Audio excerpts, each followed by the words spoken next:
And once again, we're letting folks join the call here, so we'll be just a few more moments before we get started, but thanks to those who've joined us already.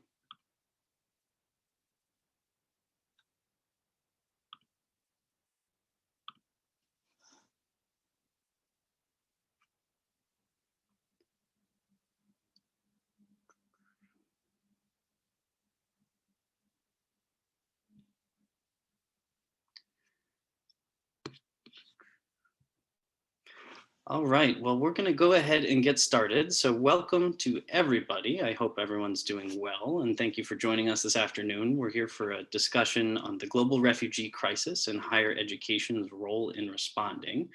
Before I go further, I want to mention that this event's being co-sponsored by the Sunset Run for Refugees. So throughout June 14th through 20th, in recognition of World Refugee Day and Refugee Awareness Week, they have programming happening virtually and happening around Washington, D.C. In recognition of a number of people who have achieved significant things in our country after coming here as refugees, on recognizing refugees around the world and getting people involved in taking action to support those experiencing displacement, statelessness, and refugees.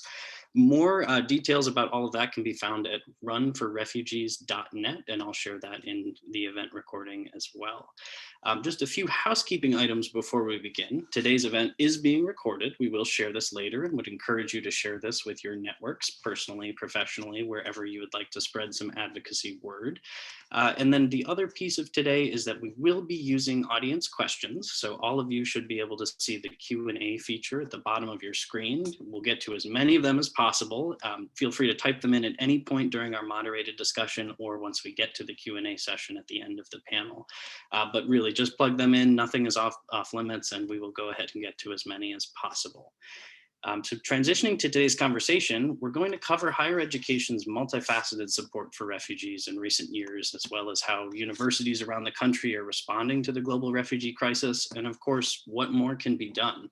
We've gathered a really awesome group that can speak to the student advocacy side of this, faculty engagement, administrative involvement, and then multilateral organizations and how they're collaborating with higher ed in this space. And they're all going to touch on ways that the national higher education ecosystem can further support refugee resettlement and protections. I'm also going to ask our speakers to touch on how students, staff, alumni of universities can be involved in this process, where their voices should be heard, how they can speak up and get involved, and just what more we as a population can do on this issue. So now to get us started, I'm going to turn it over to Olivia Issa, a rising fourth-year student at GW who's studying political science and Arabic. Olivia is also the executive director of No Lost Generation GW, which is a student-led refugee advocacy group that I was proud to be proud of as a student at GW myself. I'm excited that she's in the reins now.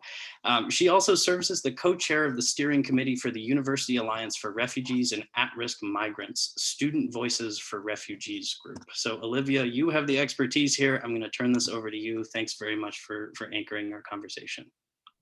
Absolutely. Thank you so much, Matt. And thank you all for joining us today. Our panelists are so excellent, and I'm so excited to hear from everyone. So to go over first just who we have on the call. To start off, we have Kyle Farmbry, a professor in the School of Public Affairs and Administration at Rutgers University, Newark, from 2013 through July 2019. He served as Dean of the Graduate School at Rutgers University, Newark. He has also been on faculty at universities across the country. And in 2016, he served as a Fulbright Fellow examining European Union immigration policies with an emphasis on the challenges and management of the North African refugee movement and integration in the nation of Malta. In February 2009, Dr. Farmbry was selected as one of 35 people from around the world to serve as a Fulbright New Century Scholar. In this role, he was engaged in research examining factors of youth entrepreneurial and civic engagement in South Africa. In November 2017, he served as one of the founding members of the University Alliance for Refugees and At-Risk Migrants, an effort which aims to engage universities and their communities in local and international advocacy efforts on behalf of refugees and at-risk migrants. Dr. Farmbry is a three-time alum of George Washington University and a former member of the Board of Trustees here at GW. excited to hear from you, Dr. Farnbury. We also have Rosie Hughes, a refugee education pathways expert at the UN Refugee Agency, UNHCR's office in Washington, D.C. She has worked for humanitarian aid organizations, including UNHCR, in multiple countries across Asia and Africa, and as a journalist in France and her home state of Maine. More recently, she taught writing and storytelling to refugee students in the US and received a master's degree from the Harvard Graduate School of Education. Bernard Streitwieser is an associate professor of international education and international affairs here at the George Washington University. His research looks at the impact of globalization on the internationalization of higher education. Dr. Streitwieser is on the steering committee of the University Alliance for Refugees and At-Risk Migrants, of which Dr. Kyle Farnbury leads, and runs the Berlin Refugee Research Group, BRRG, with colleagues in Germany. In 2016, he won a research grant for his study on German higher education and credentialing newly arrived immigrants, a study that focused on Syrian and other newly arrived refugees integrating into German higher education.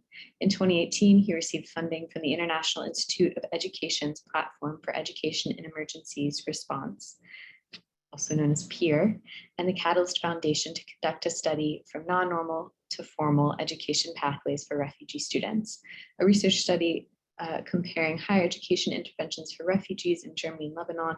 Dr. Streitwieser earned his PhD in International and Comparative Education from Columbia University Teachers College, his MS in Applied Linguistics from Georgetown, and his BA in International Relations and a minor in Spanish from the University of Virginia. So as you can see, we have such an accomplished panel today that has done so much excellent work on these topics that I'm excited to hear about today. So before we get into our conversations with the panelists, I just wanted to briefly introduce the Lost Generation, the organization that I lead, and the global context in which we'll talk about refugee education and specifically access to higher education. So as Matt said, I run No Lost Generation, a student advocacy group on campus that promotes education around issues of global displacement through hosting events, speakers. We raise funds every year for nonprofits in the area and internationally. We volunteer with local displaced communities, and we advocate for refugee issues on Capitol Hill. So it is my pleasure to be here. And with that, I'll get into the global context of what we'll be speaking about today. So I'm sure, as many of you know, there are 26 million people worldwide with refugee status. So that means formally under the UN Refugee Agency, UNHCR, over 26 million people are granted the protections that come with refugee status. Beyond that, though, there are 80 million forcibly displaced worldwide. So that includes internally displaced people, undocumented folks, asylum seekers. But of that 26 million refugees worldwide, of that number, only 1% of refugees, people with formal refugee status, are granted resettlement each year. So that means they are brought into a new country like the US, Canada, Germany, Japan, a country that under the UN is registered as a country of resettlement, and they're granted more protections. Only 1% of refugees worldwide receive those protections, and only 3% of refugees worldwide have access to higher education compared to the 37% globally. And those statistics are all according to UNHCR. I won't get too much more into the context because I think our panelists can speak more to that based on their research and experiences. But I'll just say, even despite the US being a country of resettlement, very few schools, higher education institutions in the country provide specific programming for refugee students. And so that's the kind of thing we'll get into today. And I think to start off our conversation, just a basic question we'll start off with is, why is higher education so important for displaced individuals? How are refugee protections and higher education access connected? I think to start that off, and we can go to other panelists after, but I'd love to hear from Rosie first from UNHCR on that. Thanks so much, Olivia, and thank you to all the organizers, and including Olivia, and to everyone attending here today. It's really an honor to be here, and I'm excited for this conversation. So thank you. Your question is a big one and an important one. So I'm going to allow me to answer in three parts, maybe. First, it's critical. You're asking about why higher education is so critical for displaced individuals. And I would say the first reason is because of what you touched upon in your remarks just now. That's the worsening global situation. As Olivia mentioned, there are increasing numbers of displaced individuals globally, and that means an increasing number of people who require safety. 80 million people is about 1% of humanity. That's 1% of humanity displaced. Higher education, on top of the obvious education benefit, which we all on this call can probably see and agree is important, also presents a way for refugees to be able to reach safety. As Olivia mentioned, one crucial way is through traditional government resettlement programs.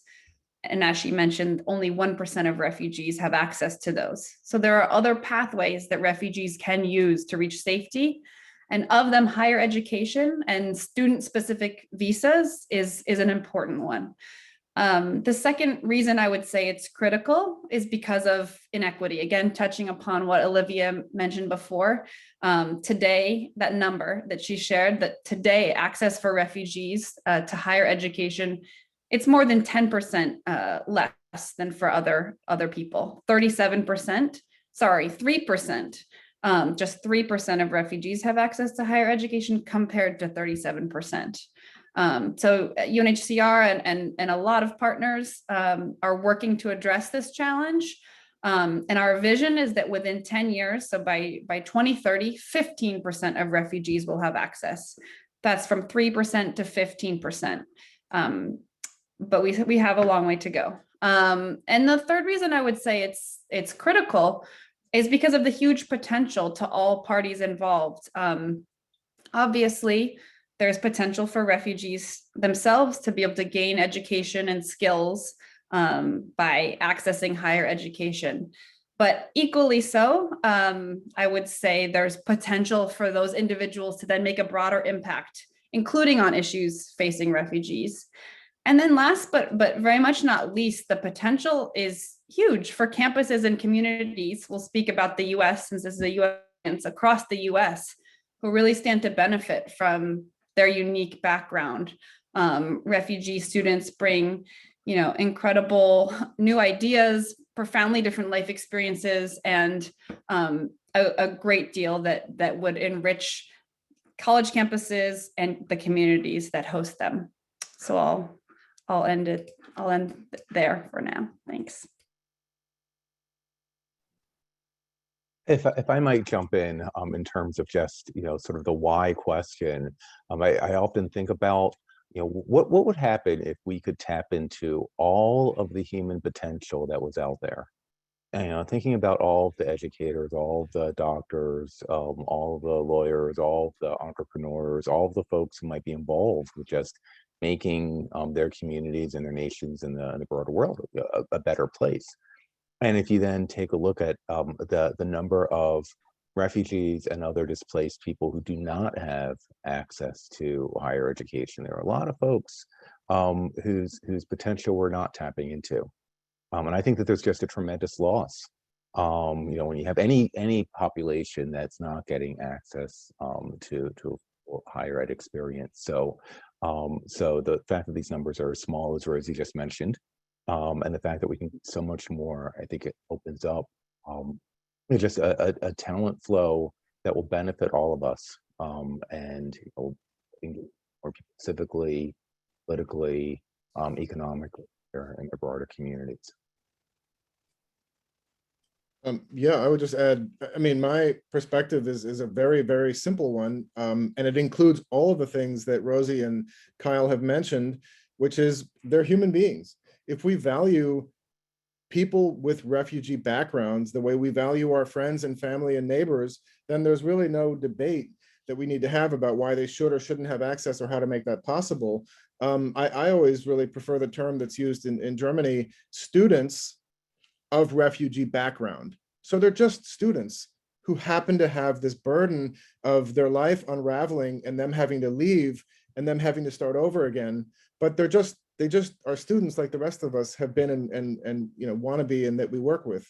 So it's a very simple question and a very simple answer, how I see it.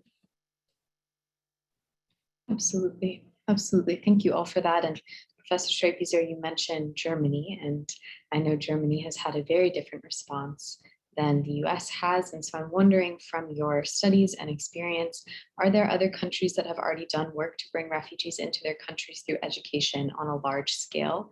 And if so, what can we learn from those countries? And I'll start by passing it to Dr. Farnbury, but we can then move to Dr. Streitwieser and potentially Rosie, if you have points as well. Sure. So before I go and give a response to that question, I just want to put a quick plug into the GW experience. As you mentioned, Olivia, I'm a really proud 3-time alum of GW, and I would say that part of my experiences back, I dare to say, 30 plus years ago, in the fall of 1988, I started off as a first-year student, and within the first week, was interning with an organization then known as the U.S. Committee for Refugees. And it was a global refugee advocacy organization. And I remember my boss during the interview process sitting down with me, and we went through all the stuff that you go through during an interview. But at one point, he basically said to me, "So, tell me, why do you think people leave?" And that's a question I come back to a lot as I think about the work that all of us are doing around refugee higher ed access and looking at other opportunities related to the refugee communities that many of us are working for. When I was in Malta a number of years ago, I met many people left the shores of North Africa in these very unseaworthy boats to get somewhere other than where they were coming.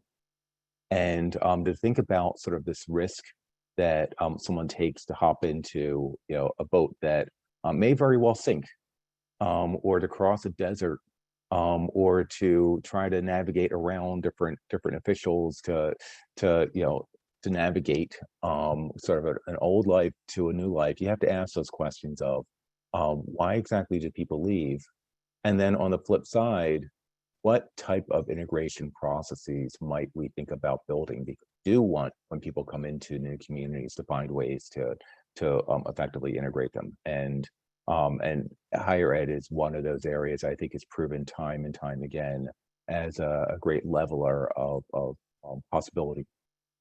In terms of other countries, there are a few models that have come forward in terms of being the go-to models.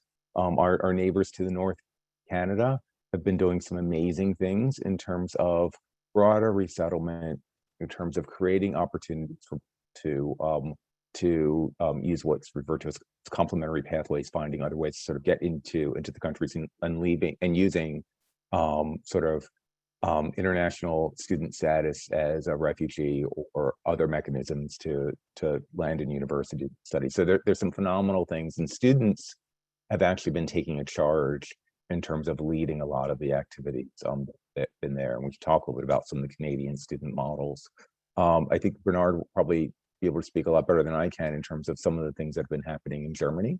I will add that over the course of the past 2.5 to 3 years, as I've been working in this field a lot more in terms of refugee higher ed access, I've noticed that there have been a lot of student efforts all over the world, where students have taken an incredible lead in terms of finding ways to provide tuition support, or looking at leveraging campus housing opportunities, and really kind of opening the door.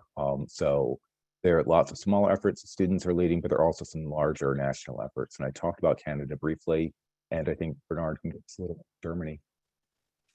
Yeah, thanks, Dr. Farnbury. I mean, yeah, countries that come to mind have already been mentioned. Germany, Canada are really the two leading, I think, positive responders at this point. And feel free to differ with me if anybody disagrees. Turkey has a huge number of Syrian refugees because they're the neighboring country and many Syrians have gone there. And then the EU deal that was struck in 2016 has basically paid Turkey to keep those folks there and not let them cross to Europe. So out of necessity, they've responded. Based on recent research I've done on a small scale, Jordan, Morocco, those two countries have responded also with programming and support and working with foreign donors in particular to try to give opportunity to their refugee populations into higher ed. And then turning to this side of the Atlantic, in Latin America, Central and South America, Colombia, Peru, and Chile have been confronted with a large number of Venezuelan migrants, and they too have at least made efforts to be responsive in some regard. And I don't know those settings as well, so don't press me on the details if you'd be so kind. But they have come up as countries that are by necessity responding. Countries that are on the other end not responding very well, I would say would be Bangladesh with their Rohingya refugees from Myanmar. I'd say Mexico hasn't been particularly impressive. I think they're overrun with so-called caravans trying to get to the US, and I don't know if their response has been one we would point to as particularly exemplary. But again, that's those who know the region better can respond better than I can. This is based on basic research. But really what I think it comes down to in terms of looking at any response, be it the Germanys and Canadas or other countries, Turkey, Morocco, et cetera, is really three things. One is money. Nothing happens without money. And unfortunately, money drives policymaking and decision-making and the ability for countries to respond, or at least that's an excuse that's used for being able to respond or not. So money is, in my view, the top line issue. The second one I would say is pure political will, especially if that's driven by any kind of humanitarian motivation. So I think arguably, and we can have a debate about this, Angela Merkel had initially a pure knee-jerk humanitarian reaction when she says we can manage this. I think she knew Germany had the resources, Germany had the history, had the scar of the Second World War, even 70 years later for sure, to try to address. I think that led to a humanitarian impulse. I think her growing up in the East and seeing the situation differently than Western politicians might have also been important. And economically, I think she recognized there's value to incorporating this potential group of Syrians were regarded in particular as more educated. Iranians were seen as highly educated. So political sort of humanitarian motivations, I think, play a role. Also, adhering to legal obligations. Not all the European countries actually, adhere to the obligation to take quotas of refugees and migrants. Some did, and some did that to a lesser degree. And then finally, the third point, so it's money, it's political orientation, and the third point I would say is simply pressure to respond. So Turkey, again, has a large number of refugees coming across the border.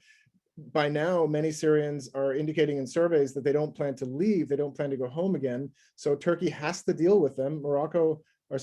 Jordan, similarly, they've got to find a way to make some kind of use or value out of this large number of people that have joined their population. And I think the pragmatic decision has been creepingly toward how can we use, to use a crass word, this population that could in fact help us eventually over time. But that again is a certain orientation that takes up that belief, and certain leaders will and others won't. So that's a snapshot of my my way of thinking about this particular question, Rosie. Or sorry, Olivia. Fantastic. Thank you both for those responses. I think reflecting on the US response, I think it's so important to look to what other countries are doing and see from those mistakes and successes. So turning back to our own country, what kind of legal, financial, and social barriers do refugee students face in accessing higher education in the US? And to start that off, maybe we can jump to Rosie. Sure, I can take the legal question and hope not to bore people too much. But essentially, when refugee students overseas currently come to study at universities, they almost always come on the F1 student visa. There are two main challenges with this visa for refugees. The first and the biggest, I would say, is that to get it, you need to demonstrate that you have no intention to immigrate permanently to the US. You have no intent to kind of abandon your foreign residence is what it's called in the legal code. And so refugee students applying for an F1 visa need to prove that they don't have that intention. And to do so, they need to demonstrate a strong connection to where they live. And by definition, refugees often just don't have this connection. For reasons that are probably obvious. And some refugees still do manage to get F1 visas, since it really is up to the individual consular officer, but it's really not guaranteed. I've been working with a young, bright student in Kenya currently who has a full scholarship to a US university, but still doesn't know if she's going to be able to come to the US because she can't know that her visa appointment will work out. It'll really depend on that consular officer's judgment about whether or not it seems like she will return to Kenya. And the second challenge, which is connected, is that the paths to permanent status once an F1 visa holder in the US are quite limited. A refugee student can their options after the F1 student visa ends are they can continue their studies, apply for what's called OPT, and then get a job that would sponsor them on the H-1B visa, or they could apply for asylum. And none of those paths are guaranteed in terms of paths to stay. So I'll keep it there and let the other two, let Bernard and Kyle respond. So from, I guess, the financial perspective, there are a number. One is just, when you think about the cost of attending a higher ed institution in the US, I mean, GW I know is a pretty pricey place, as are many other institutions. Just being able to think about that. When a student applies as an international student, there's also, as part of that vetting process, they have to show that they have a certain amount of funding that they can rely on. And in some cases, if a university is going to provide some sort of a tuition assistance or a stipend, that's an amount that they can show, but often that's not the case. There are a lot of unexpected costs. So I'm thinking about housing. And one might say, well, there are dormitories or residence halls where students can stay, but how do you think about the summer or the December month? So looking at sort of the complexities of housing, costs that might come with just the social support that so many of us who are US born US students might rely on, because we might have family or friends that we've known for a long time, and being able to sort of navigate some of those when you might not have that type of network that's there. So there are a number of barriers, but I think that there are also a number of really exciting conversations around how to navigate those barriers. And I think we'll talk a little bit later about some of the different scholarship or bursary opportunities and things that people are trying to build on their own campuses and their own networks to make the financial barriers as less cumbersome as possible. Yeah, in terms of social barriers, when I did my research on Germany in particular, and I've done some on the US thanks to Dr. Farnbury's University Alliance program, really the big barriers that we identified over and over again was, at least in the German case, language, where the German system requires refugees to be at a C1 European Union competency language level with German, which is very, very difficult. That's a highly complex sort of level of German, but without that level, they have no chance to be in the university. And actually in many even professional careers that are white collar, considered white collar, would require that kind of language ability. So languages was over and over the #1 barrier, but they also provided a lot of support for language training, really paid for by federal and state level funding and individual institutional monies as well. So that was being addressed. The second issue is cost. So of course, in Germany, tuition is essentially free at universities. In the US, it's a totally different story, much, much, much more expensive. So cost is a big barrier. Getting credentials accepted is a huge struggle because many refugees have not, were not able to leave with nice paperwork intact. Some of them actually put it on a cloud, which was very smart, and then loaded it down from a cloud when they got to their country of resettlement. But many others didn't have that opportunity, and their former institutions have been destroyed, or it would be dangerous for them to try to get the paperwork, because then they'd be possibly harassed by authorities, etc. So that's another issue. Credentials, getting the credentials, having them, making sure they're valid, and then getting those accepted is difficult. And then the fourth point is trauma. They come with massive trauma in many cases, women possibly in particular. In Europe, many tried to cross the Mediterranean or went through dangerous other countries to get to Western Europe, Northern Europe. So they, smugglers abused them. Really bad things happened to many, many refugees. So by the time they arrive, they have to process all of that psychological trauma as well. Many of them, most of them, in the case of Germany, were not there with family. Sometimes they were pretty young coming across. Again, girls on their own traveling is already dangerous. So that's a big challenge. And then finally, the last point was information.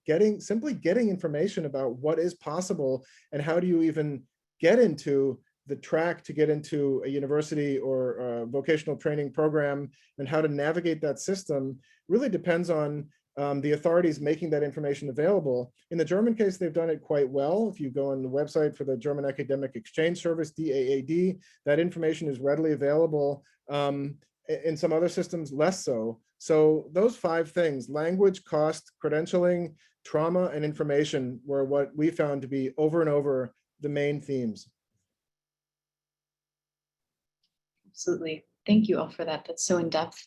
And a lot of those conversations, a lot of those points that you all made was about international refugee students, but there are also domestic refugee students. So folks who come to the US through a resettlement program, have refugee status in the United States, or formerly had refugee status in the United States, and they still face barriers to higher education access. What different barriers do domestic or already resettled refugee students face versus international refugee students in accessing higher education? I think to start that question off, we'll go to Rosie. Great. I'll start maybe and speak about international, what is different about international refugees who are overseas, and then one of my colleagues can talk specifically about refugees who are already in the US. I would just say a lot of these points have been touched upon already, but all refugee students face significant barriers in accessing institutions of higher ed. And I would say those from abroad face a particular set of challenges. One that I already mentioned was the legal challenge, the F1 visa issue. This is huge, that refugees in the US don't need to worry about. The second one that has also been touched upon is the financial issue. As international students, unlike refugees who have been resettled in the US and who have been here for at least a year, as international students, they are not eligible for financial aid or the many scholarships that are available to only US residents. And then the third that I would just bring up is the point that Professor Streitweiser touched on, which is just knowledge and application, like support with the process, from familiarity with the process. In the US, refugees who are resettled in the US, if they're in a US high school, they will have some degree of access to information about the college process. They'll often have possibly a counselor who can help support with that to some extent. And overseas, that there just isn't really a lot in the way of infrastructure overseas to help refugee students overseas navigate what is a very complicated process for anybody, let alone if you are living in a refugee camp overseas. So I'll leave it there. And if one of my colleagues wants to speak about particular challenges for refugees in the US already resettled, happy to turn it over. I'll touch on it briefly. I think that that there are some opportunities, as you mentioned, to tap into some of the potential knowledge bases through the secondary schools and education systems locally. However, there are lots of challenges that are just linked to what happens during the overall resettlement process. And I think that at this point in time, we actually have a number of particular challenges in terms of linking higher ed access to our resettlement system. Luckily, we're at a point where after several years of our resettlement system having been largely defunded under the previous administration, we're now seeing a commitment to supporting the resettlement system within the U.S. And with that commitment comes a question of how do you rebuild? And as you're kind of rebuilding and getting funding into the resettlement agencies are doing a lot. They're trying to get people housed, they're trying to get people landed in jobs. And then there's this question of how do you make sure they can have some access for higher ed, professional development, training, etc. So I think that the opportunities of linking these conversations of higher ed access to a sort of reburgeoning resettlement system is one that we'll be tapping into quite a bit as we think about how to advocate for these agencies and ultimately the agencies are working with. Absolutely. Thank you both for that. And I think I would like to take just a moment to talk about what programs already exist within the US and what programs are growing to support higher education access for refugees. So as I mentioned earlier, for the past year, I've been doing research on behalf of Student Voices for Refugees, a network under the University Alliance, which Dr. Farnbury leads and Dr. Stoy-Bizar is an advisor for, I believe, Rosie as well. So in the past year, I've been doing some research and interviews with leaders of folks who have leaders of programs that provide scholarships directly to refugee students, some domestic resettled refugees and some internationally, the leading of which is the Columbia University Scholarship for Displaced Students. And this program is new. It was only started a few years ago, but since its founding has resettled around 30 students, but has sponsored around 30 students each year who have experienced displacement. Maybe not all of them have formal refugee status, like we talked about that 23 million refugee number versus the 80 something million just generally displaced people. Columbia University brings them to campus, provides them full tuition, but also covers housing, medical insurance, and food and other living expenses. And so this has been a very successful and quickly growing program that I'm excited to see increase in the coming years. Salve Regina is another school that has a scholarship dedicated to, it's called the Scholarship for Syrian and International Students Impacted by International Crises. So again, not just folks who have refugee status, but anyone who has experienced displacement. So I even spoke with a recipient of their program who was displaced within Syria, never left, never got formal refugee status, but she was able to leave Syria because she was able to achieve education. She was given a student visa after, she was rejected from her student visa application the first time, but accepted her second application. And she came to the US and now lives in the US. She went on to pursue a master's degree and is afforded those opportunities and those protections and the ability to leave Syria because she got an education through Salve Regina. And you can tell I'm getting a little emotional. That's just such an impactful story to hear. And so Salve Regina is another school that provides scholarships, full tuition, and then Wheaton Refugee Scholarship. Wheaton College of Massachusetts also supports students with a full scholarship, and I believe they provide a scholarship for tuition, but also for housing, to my knowledge. And they've brought students since 2017. The president of their university said, okay, 2017, the quote unquote Muslim ban was going into effect. We need to take a stance. And so the president said, we're waiving tuition for one student every year with refugee background. And since then, they've brought one student each year onto their campus and they've been able to study and succeed.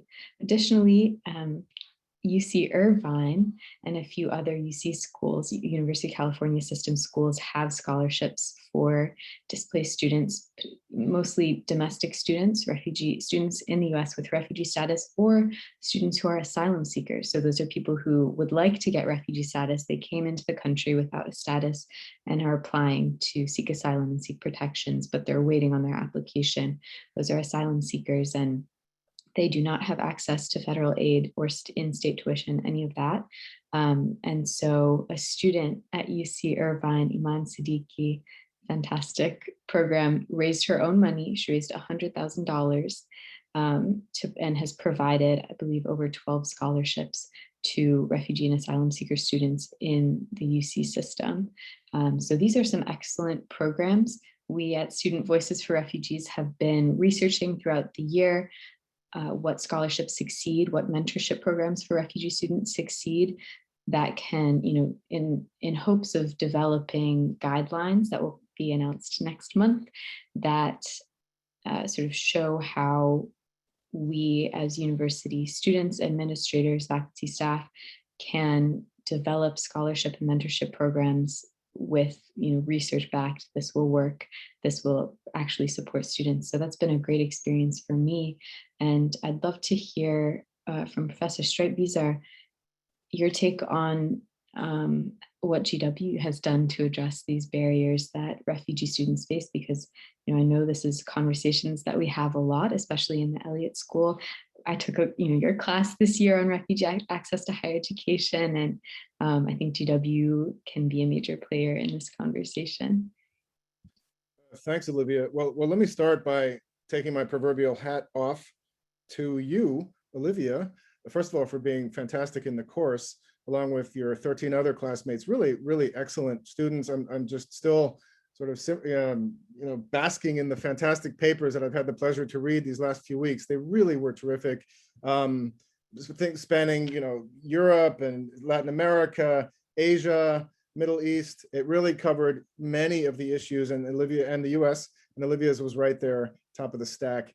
And I also want to congratulate her on a proposal she has been leading on, along with Dr. Farnbury and myself and Rosie and others who have been giving comments, that would essentially try to replicate some of the programming she just mentioned at other universities in the US. So a scholarship that would be part of No Lost Generation, and she'll talk about that hopefully in a minute, that would actually create an opportunity for refugee students right here at our own campus. And I so hope that our administration will be receptive to that. I have to say, I'm probably a victim of siloization, if you will, at my institution. So I know what I do, and I know what the education school does fairly well, but I'm not as familiar with other schools and departments. But I did some looking around and found a couple things that I think are worth mentioning. Before I talk again about what I bring to the table, I know that the Globalization, Urbanization, and Migration, or GUM site, is something created by GW's Center for the Study of Globalization, and two professors, Mary Price and Lisa Fenton Short, have been basically collecting a bunch of information about migration around the world in that project. There's also Elliott School faculty that are directly researching migration and refugee issues. Ruth Marilyn Krulfeld and Pruzia Di Ruggiero are two faculty doing work in that regard, and I need to connect with them more so I know more about their research. The GW Law School Immigration Law Clinic is there, and then the Geography Department has really done extensive work on immigration and diaspora entrepreneurship, especially in the DC area. They've also gotten money to do this from GW's Center for International Business Education and Research, which publishes a whole bunch of academic articles and work on the topic of migration. So there are definitely exciting things happening in different pockets around the university. I think it's a matter of having us talk to each other and maybe find ways to synergize. That's more important, that we need to still think about doing. As Olivia mentioned, I have a course that's completely dedicated to studying the issue of refugees and education, mostly focused on higher ed, but we talk to people all over the world. We had the benefit of Skyping them in this year because of having to do this online. I also had a panel in 2017 called The Integration of Migrants and Refugees in Comparative Perspective. And I had experts from Georgetown and American and even someone from Germany that I brought over who spoke to our collective community. That was very exciting.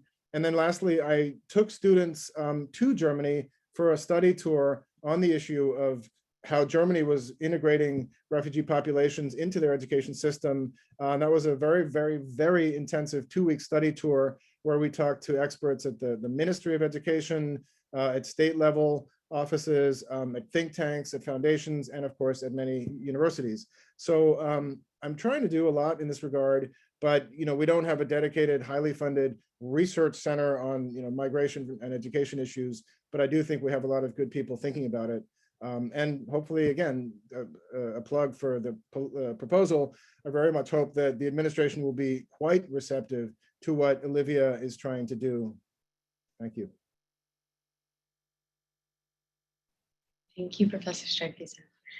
Yeah, Dr. Farnbury, if you'd like to jump in. Yeah, I tend to think about this in 3 different catchment areas. One is, of course, the financial. So what can be done in terms of looking at scholarship, raising scholarship support or other types of support.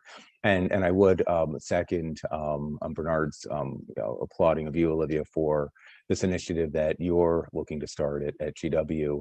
In some ways, through our conversations, and I know that we've been looking at the Canadian model. I didn't share earlier that one of the things that I just love so much about what is happening in Canada is that a lot of the scholarships and bursaries that are in Canadian institutions really came about because a number of students sort of rallied together and they said, okay, well, let's add a small amount, not a huge amount, but a small amount to the sort of student fees that the universities collect.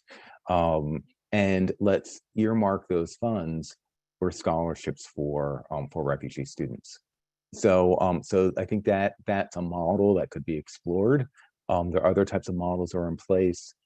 Back when I was a member of the board of trustees at GW, I remember having a conversation with one of my fellow trustees who had created a scholarship, and I think it was in a family member's name.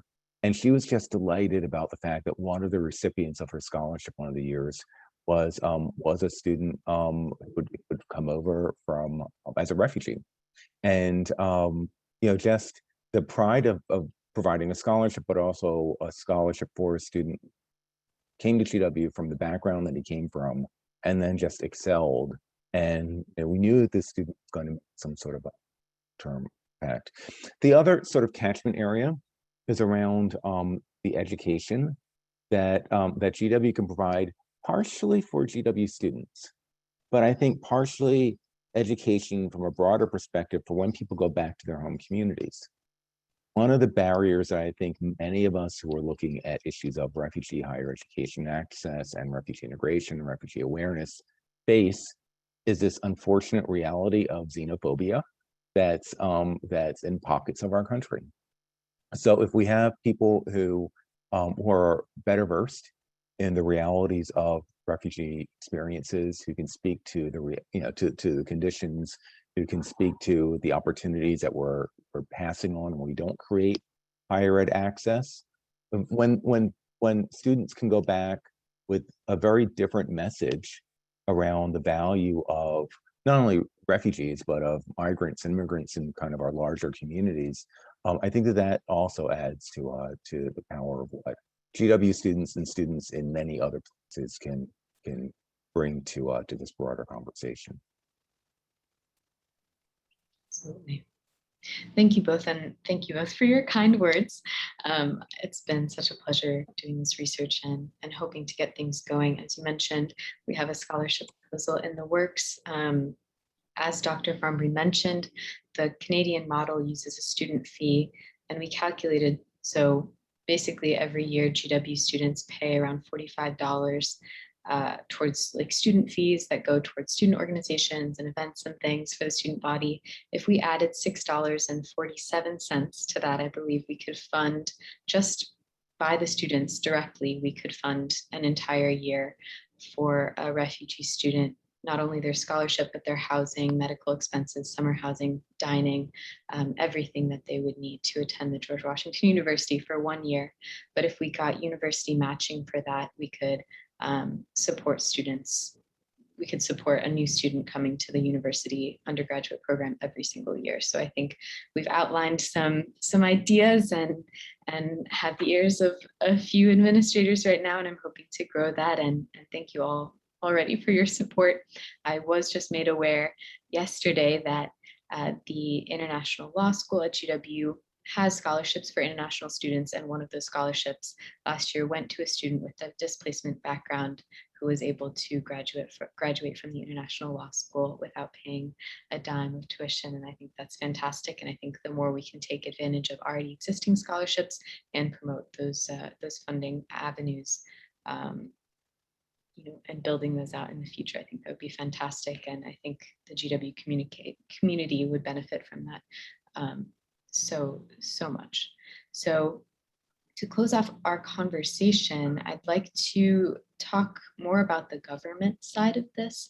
I know we have an NGO representative here, Rosie, but I know some of you have been involved in US government, the government side of this. So what, if anything, has the government done to address these barriers to education for refugee students in the US or coming to the US, if you know of any? And I'd like to start with Rosie. Sure, and I just want to echo the applause for Olivia and all the other students involved in this particular proposal, but all of the efforts happening right now at GW in particular, and in some other campuses as well, to really expand refugee access to their campuses. It's commendable, and I think students have a lot of power, and it's exciting to see that power being channeled in these directions. So the question of what the US government has done to address these barriers, I'll mention a couple and then pass it on to my colleagues. Previously, I mentioned the challenges with the F1 student visa. In the past, there have been, the State Department has issued guidance on how the statutory requirements for that visa should be interpreted. And in the past, that guidance has been more flexible. It essentially, in the past, it has been, the idea has been that it's hard to figure out the long-term plans of any young person, and trying too hard is going to lead to inconsistent decisions. So we shouldn't deny student visas on the grounds that a student's intention to return back to where they live is maybe subject to change. In 2005, there was a cable that was sent out that essentially issued that guidance. The previous administration rescinded that cable in 2017, but Secretary of State Blinken could bring it back. So that's one thing that could happen again. I'll say that as a candidate, President Biden, last World Refugee Day, so last June, did say in a statement on World Refugee Day that he was committed to expanding refugee access to US higher education. And that statement matters. And things take time. It's still a new administration, but this administration is actively looking at how they might make good on this pledge that Biden made as a candidate, which is promising. I'll leave it there. I would just say a couple of small things here in terms of the US response. First of all, based on some of the research, and I attribute this to one of the papers in the class, Christina Smith from University of Maryland brought up some interesting figures that basically between 2007 and 2016, 32% of those who arrived had some level of advanced education, some college already under their belts. 66% of those who arrived in the late 80s and into the 90s had 66% of some college. However, only about 5 to 10% of refugee adults are able to advance their education after resettlement. So going back to what Rosie said at the very, very beginning, and what Dr. Farnbury also said, we are losing so much potential. We're disregarding what those folks can bring to our economies, to our educational institutions, to our improvement of just regular life by giving them opportunities to continue that education they might have come with and to build it and to grow it and to bring that diversity into our system. So, we're the ones who are losing out if we don't take advantage of giving those folks opportunities. In terms of, let me go to another screen here. In terms of the way the US responds, I think Education USA, a Department of Education initiative, is what I would think of, and Olivia was helpful in this regard, pointing me toward that. I know about them, but I learned more as I researched further. Education USA really offers application support to immigrant, refugee, and asylee students who are seeking opportunity, and they work with institutions or colleges and universities that have that want to establish scholarships for refugee students. So the aforementioned Wheaton College, Salve Regina, Columbia would be getting some assistance, most likely from Education USA, this arm of the Department of Education, and they would then connect with admissions officers and help sort of screen qualified applicants. So this is probably the biggest recruitment style program for refugee students in terms of US higher education institutions. But again, just going back to the Germany-US comparison, we don't have here in this country the benefit of a Ministry of Education giving 100 million euros just to create programming for universities to incorporate and integrate these incoming populations. That's a it's a drop in the bucket for government spending, but it's actually pretty important and pretty big, large scale for universities and colleges that would want to start some kind of initiative or program to help refugees. In the German system, the German Academic Exchange Service received these monies from the Ministry of Education and then created a competitive grant process for German colleges and universities and vocational training institutions to apply for small grants to start up their very own specific programming to directly link with these populations and give them an opportunity to come into higher education opportunity.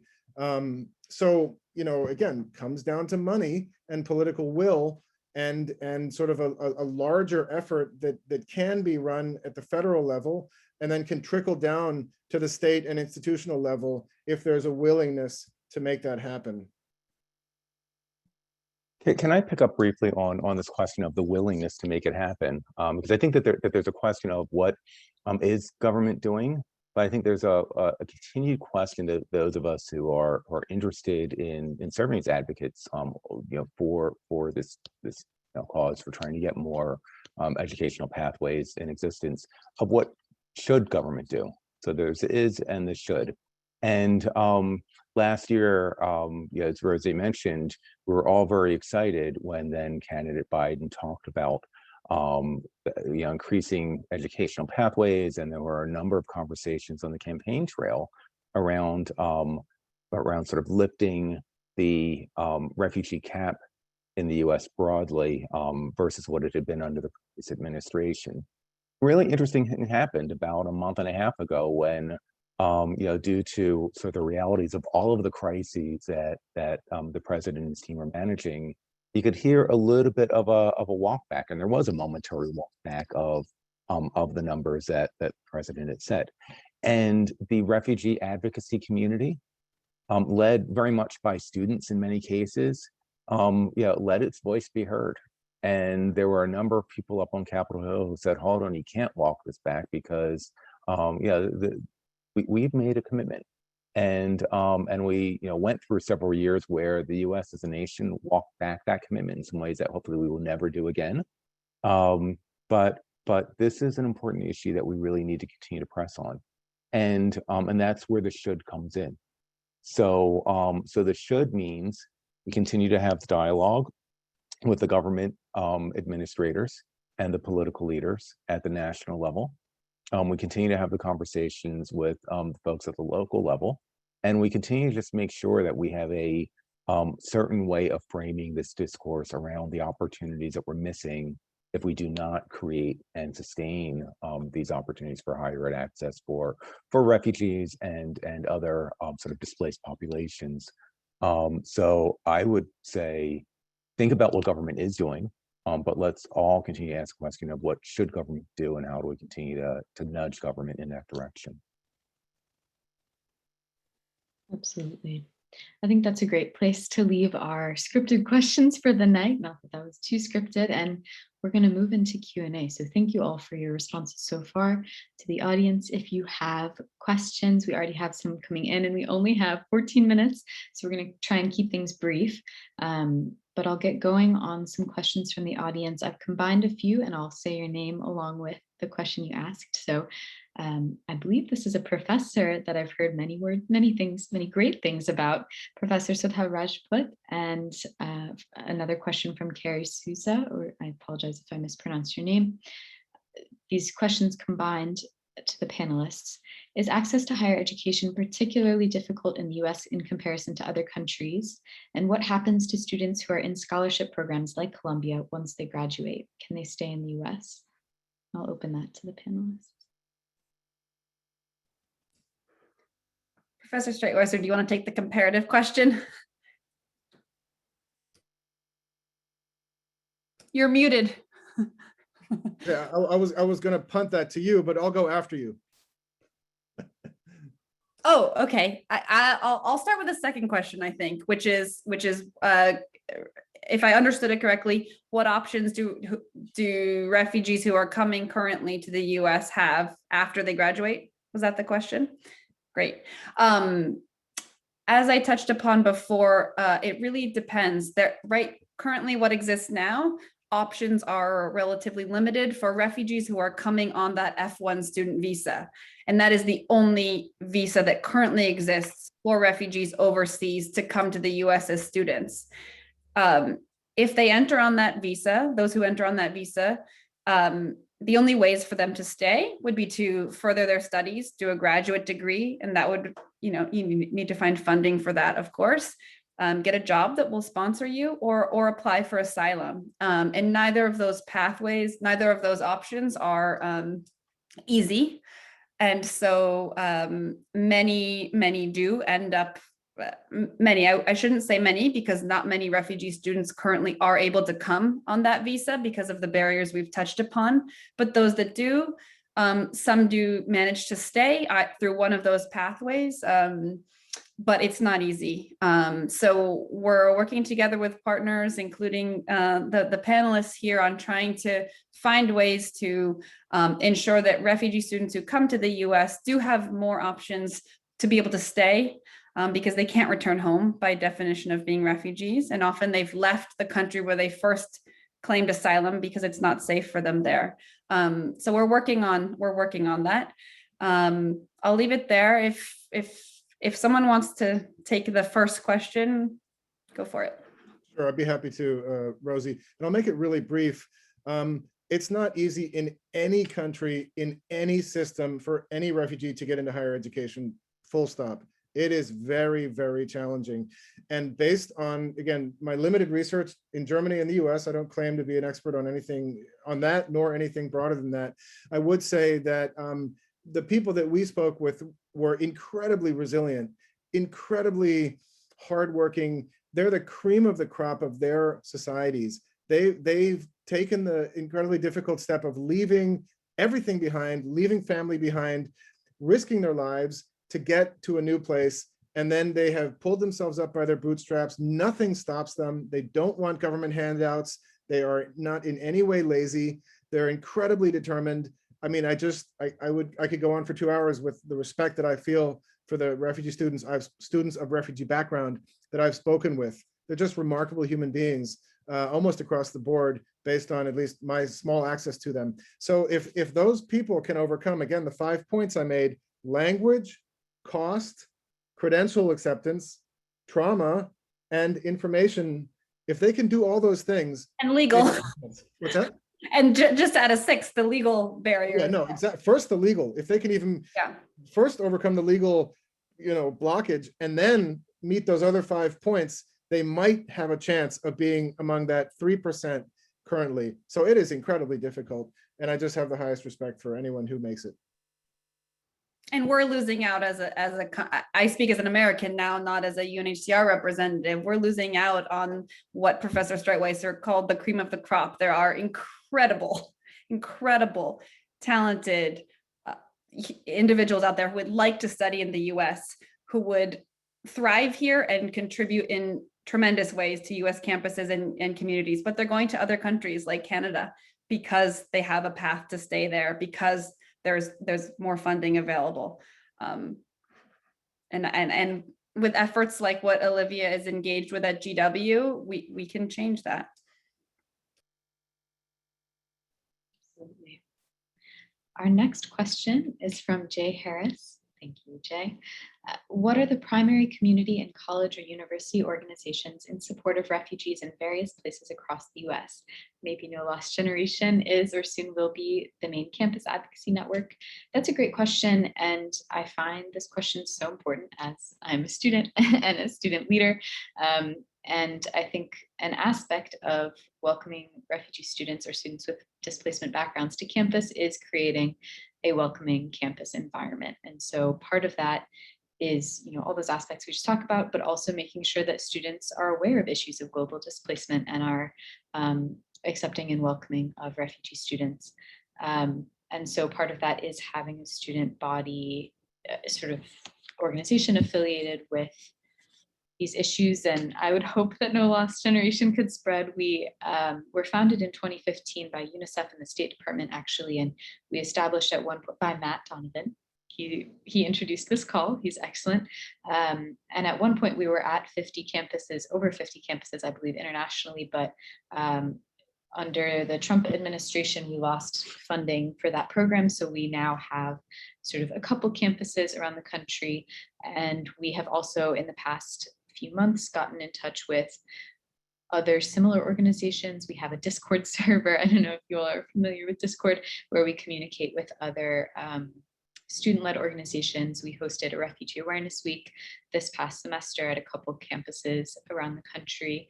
And we also have contacts in Mexico and Canada and a little bit in the UK, and are hoping to expand just to be on the same page and wavelength about refugee advocacy work and trying not to duplicate efforts, but instead share efforts and opportunities. So that has been a small pocket of that. If you're interested, at the end of this conversation, I'll put the No Lost Generation website in the chat if you're interested in joining at GW, but we also have partners listed on our website. But also the group that I've been a part of and which Dr. Farnbury could speak more to is Student Voices for Refugees, which, as we said, is hoping to launch on June 20th a toolkit for student leaders, not only faculty and administrators at universities, but student leaders on campuses to establish scholarship, establish mentorship programs for refugee students. So we have a lot of research that's been done and hope to spread that across campuses, but that relies on student engagement. So we have, having done that research, is a group of student volunteers, myself included, but a lot of folks on this call, and folks from around the country, a lot of whom are students with displacement backgrounds, are giving input and leading that research, and hopefully we'll take the findings from our year-long research and put them into action on their campuses. So that's definitely something to stay on the lookout for. I think even if it doesn't have one united name, I think just knowing that there are student advocates on every campus and that every student can be an advocate and can make these changes on a really large scale is really powerful. So there are those networks that are in the works. So if you're interested, please feel free to check out our website. Again, I'll put it at the end of the call. But Dr. Farnbury, if you have anything to follow up on with that. Yeah, so I think that this is actually a really exciting time. About, I think it's 3.5 years ago, when we were sort of putting together the early phases of the University Alliance for Refugees and at-risk migrants, the way it sort of came together was there were a number of people who were involved in universities, students, faculty, administrators, who wanted to begin to do some networking and coalition building and identify some action points to respond, to I think some of the challenges at the time. The discourse was very different in 2017 than it is now. I think it's a lot more hopeful now. And we started to convene, and our convenings grew. And we developed a very sort of loose network of people from all over the country and ultimately with partners in other parts of the world. And I think that began to build a real momentum. And out of that momentum, I know I've learned that there are a number of student groups, there are a number of faculty-driven groups, there are a number of NGO groups. There are a lot of people who are saying, A, we want to get involved with refugee advocacy issues. B, we want to get involved particularly with the discussion on refugee higher education access. A number of those really have been student-driven. Last year, we had a meeting that one of our major funders for UARRM has been the Open Society Foundations, and they basically convened a meeting where the question was put out in terms of where are our strongest leverage points? Are they with presidents and vice presidents and provosts, or are they with students? And I think that the general consensus was that students really were probably the most critical points of leverage for this discussion. And, you know, the work of No Lost Generation, you know, it's been an example of that. We decided through the University Alliance to put some effort around this thing that Olivia mentioned, called Student Voices for Refugees, and we have an amazing group of students who are part of the steering committee. And I think that this is a group of champions that that we will see grow and develop. So as Olivia mentioned, follow the website that she'll share, and for anyone who wants to get involved there, I think there are lots of ways, and there will be far more ways in the next. Fantastic, thank you. We only have a few minutes left, so I'm going to close with a question from actually No Lost Generation's Vice President, Elliott Goodman. That was not planned. A great question. That's, once refugee students are in higher education, what are some ways that students, faculty, and administrators can create a welcoming, culturally competent environment that allows students to integrate socially and succeed academically? And something that I'd like to tack on to the end of that, what can members of the community do to get involved at a broader level too? Yeah, you know, I'd like to address that briefly with two things. I think international students also suffer from basically feeling like they've been lured or they've been brought to a campus because they're cash cows. They're paying full tuition and they're there because the institution needs them for their bottom line. But then there's often not really a whole lot of support once they're there. And many of them feel lonely. They don't think anybody really cares about them. There may be some English as a second language assistance or English for academic purposes, as it's called. But often they're really on their own and they gravitate to other international students and don't really integrate. And that's not just in the US, it's in Germany. I've seen the same thing in other countries I've looked at. And refugee students could potentially have it even worse, where they're tokenized. The institution might hold them up as like, look what we're doing. We care about this demographic, we're helping. And then they don't really integrate them, welcome them, help them be part of the community, value who they are, provide any sort of real support for what they might be dealing with. I mean, it is a major commitment to take on any refugee student or scholar at risk, and it needs to be a sustained undertaking. It can't just be we get them, we make a PR splash, and then we forget about them. It needs a really sustained interest in valuing them over the long term. So I think universities have an obligation to do the humanitarian right thing, but then it's a marriage that lasts for more than just the initial excitement of bringing that person to the campus. When I was a student at GW, one of the really amazing things that used to happen is every Thursday there was an international coffee hour. And at the International Student Services Building, international students and non-international students would gather for sort of an end of the week coffee. And 30 years later, some of my closest friends from college are folks that I met during that time period. And I mention that because there was a purposeful process of building a community, of building sort of these global scholars and students, and the connections were amazing. And I think that there was a purposeful process.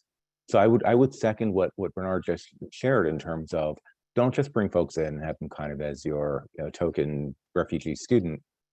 Make sure that folks have an opportunity to blend into the broader student community, the broader academic community, and do so in a purposeful way that it's part of what universities should be doing anyway in terms of just building their broader community.